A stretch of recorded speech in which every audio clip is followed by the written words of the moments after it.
Hello, my name is Matt Pearl, and I'm Director of the Strategic Technologies Program here at CSIS.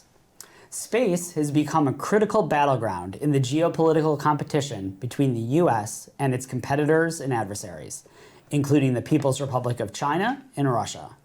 This is because space is both literally and figuratively the high ground, offering massive advantages for communications, surveillance, navigation, and most importantly, power projection, and is therefore a critical domain for economic and national security. Today, we're going to discuss an often overlooked but critical issue in US space leadership, the role of modernizing spectrum policy, something we recently explored in our commentary, Modernizing Satellite Spectrum Rules is Key to US Space Leadership. Today's conversation will focus on how outdated spectrum sharing rules, which were originally designed for older geostationary satellites, are holding back innovation in low Earth orbit satellite constellations. Joining me today is Karina Perez, the Director of the Space and Spectrum Policy Center at the Computer and Communications Industry Association. Thank you for joining us, Karina. To ground the conversation in the stakes here, I want to start with an example that shows just how consequential these low Earth orbit systems can be. In the early days of the Ukraine war in August 2022, when the Ukrainians were scrambling to buy weapons, Ukrainian civil society crowdfunded enough money to buy a low Earth orbit satellite. This people's satellite allows the military to receive images under any weather conditions, to see clusters of adversarial units, even carefully camouflaged in foliage, and has ultimately been used to target the enemy. Some Ukrainian commanders believe that, without this and other satellites, the war would have already been lost. This is just one example of how commercial LEO satellites are reshaping our geopolitical reality and why it's so vital that US policy keeps pace. Karina, to start us off, what exactly are low Earth orbit satellite constellations, and why are they becoming such an important part of the modern space ecosystem? Yes, so low Earth orbit constellations tend to live within the 2,000 kilometers above Earth, and unlike our traditional geostationary satellites, which live in a, as it says, geostationary position, the low Earth orbit satellites tend to spin around the world, providing low latency communications. This is extremely important as it's providing services to people in rural communities, as well as you mentioned, other areas of conflict. We are seeing the US being a leader in this. However, we're starting to see competition from many other countries. And here in this graph, we can start to see throughout the years how the US has maintained leadership and how companies continue there. So Matt, so if we look at this graphic, we do see US companies, we see companies, US as well as allies. And we do see that right now, the US in many ways has an edge. But we see it's a dynamic environment in which a lot of different countries are getting into the LEO game. And in this chart where we're looking at it by country, it really shows that the US currently has a significant lead in the number of satellite launches. But we also see particularly the PRC getting into the game. And this really underestimates what the PRC intends to do in the coming years. They have a number of companies that intend to launch massive constellations. And as we've seen from the PRC, they're willing to make huge state-led investments. And so this is going to become a much more competitive space in which the US needs to continue to compete and out-innovate the PRC. Let's turn to the current rules that govern LEO constellations, how they work and what some of the limitations are. So, Karina, what are the current rules that govern satellite sharing between the low Earth orbit satellite and the geostationary satellite? And why do we think that they're outdated? Of course. So we'll start with what they are. The very basis of them were that low Earth orbit satellites do not interfere with geostationary satellites. However, when these rules were created, geostationary satellites were leading the world at that point. Within 25 years, it's been about 25 years since these rules were created. As we saw in the previous chart, the low Earth orbit satellite industry has boomed, and now we're at a point where these rules limit the amount of service that we can be provided. So here we can see in this graph, the green satellites in the existing rules are ones that can provide service down to Earth without the interference. They have to do a lot of other things to meet those requirements, including some angles and more technical stuff. But the bottom line is that this constellation ends up with these satellites not being able to provide service.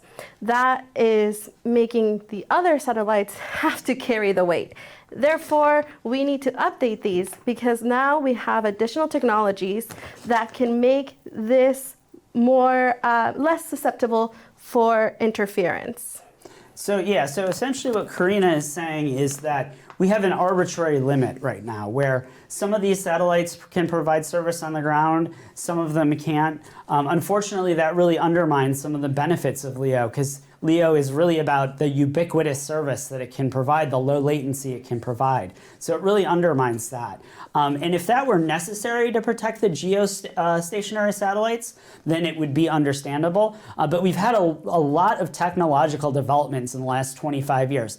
Beamforming, adaptive coding and modulation, different technologies that would allow them to coexist. And so it's really critical that we revisit these rules. I should mention that this is something where our competitors and adversaries are going to be eager to do this. And so if the U.S. doesn't act, it's just going to mean that our LEO satellites are less competitive. So Karina, what are the benefits of changing some of these satellite sharing rules that are very outdated? Of course. So there's quite a bit of benefits, starting with the utilization of the constellation. So think of this in a larger scale where these 3 satellites can now provide service, meaning that the other satellites don't have to carry that additional weight and that you don't need to launch additional satellites to meet the demand that these can't serve at the moment. This means that you can provide services to rural areas and to potential areas of conflict. This also means that we don't have to rely on more launches. Launching takes a long time to get the approvals, and it takes quite a bit of money to still launch. While launch is a lot cheaper now, it's still a cost that is there. Providing Americans with more options for broadband, and not just Americans, but other places, this is going to be a global business, will definitely be a benefit for U.S. companies and to make sure that the U.S. maintains its leading edge on space. And so to explain a bit more about where we are in the policy conversation about this issue in the United States is currently before the Federal Communications Commission. And so it can make a decision about updating these rules in order to allow LEO constellations to be more effective here in the U.S. Ultimately, if the FCC acts and does that, that's going to help create some momentum so that the U.S. can go to the next World Radio Conference where all the countries set the rules and really advocate for this in order to make sure that we're able to fully utilize LEO internationally. So Karina, how does this relate to broader geopolitical competition with the PRC? Of course, as we shown in previous slides, they are continuing their investment in launching these satellites. Now they can meet where we are, probably not soon, but they're getting there, and we can't afford to drop our leadership in this. And our leadership in this is not just in launching all these satellites, but in ensuring that they can operate at their best levels.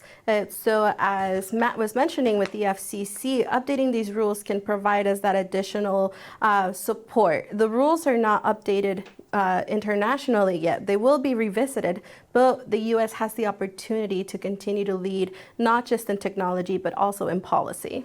And I know this all can seem like a very technical issue, but it couldn't be more important.